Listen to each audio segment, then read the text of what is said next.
Macmillan Audio presents The Return of the Witch by Paula Brackston. Read for you by Marisa, Calin.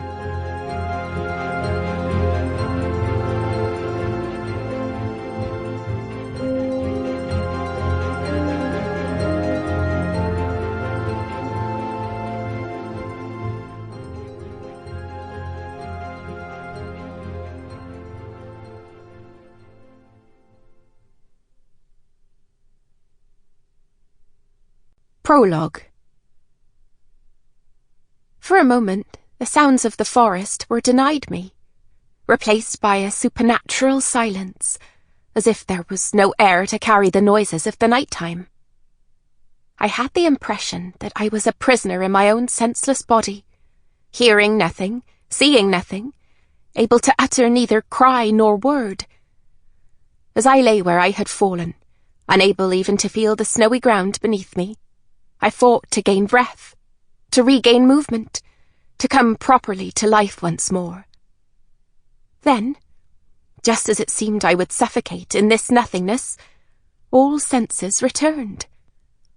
My lungs sucked air hungrily, the cold of the winter's night rasping down my throat.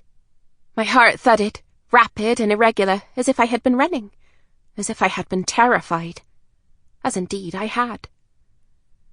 Departing the Summerlands had been a dangerous and painful experience. It was not a place from which one was meant to return. Witches arrived there with no thought of ever leaving. And yet here I was, expelled from that world of ultimate peace and magic, like some flawed angel thrown down from heaven. How could I have let this come to pass? How could this be the path I had to follow? We had been so sure that his capture was secure, that he would never be able to escape. And yet there I was. At first, when the news had been brought to me, I had refused to believe it, had refused to accept what I was being told, certain that there must be some mistake.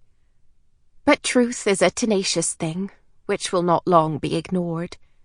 And the truth was that Gideon had managed to slip his magical bonds, evade his captors, leave the Summerlands, and return to life on Earth again. But how? No captive had ever succeeded in doing so before. There was no record or memory of it happening, not once. For all his dark magic, he never had sufficient power to attempt such a perilous and difficult act. One thing I knew beyond any doubt is that he could not have escaped alone. Someone, or something, helped him. And Goddess knew that someone must be in possession of the most terribly powerful magic. With such an ally, Gideon would be doubly dangerous.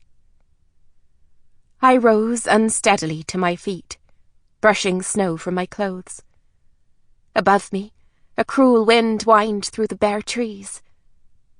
I pulled my cloak around me, tightening it against the cold. As my eyes adjusted to the lack of light, I was able to make out my surroundings quite well with the aid of the waxing moon. Batchcombe woods were familiar to me, and so filled with fierce memories that to be there once more was in itself deeply disturbing. Images of times past flitted before me, running between the trees as a girl, gathering mosses and herbs for my mother's pharmacopoeia, my family, William, Tegan, and Gideon. Always Gideon. I chased the pictures from my mind. I had to collect myself, marshal my thoughts and my energies, and bring them to bear on the present moment.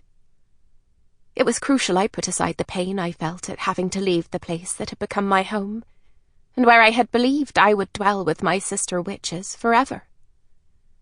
To be wrenched from there because of Gideon was to know a profound grief, for the order of things had been rejected, and it was possible I would never again be allowed to enter.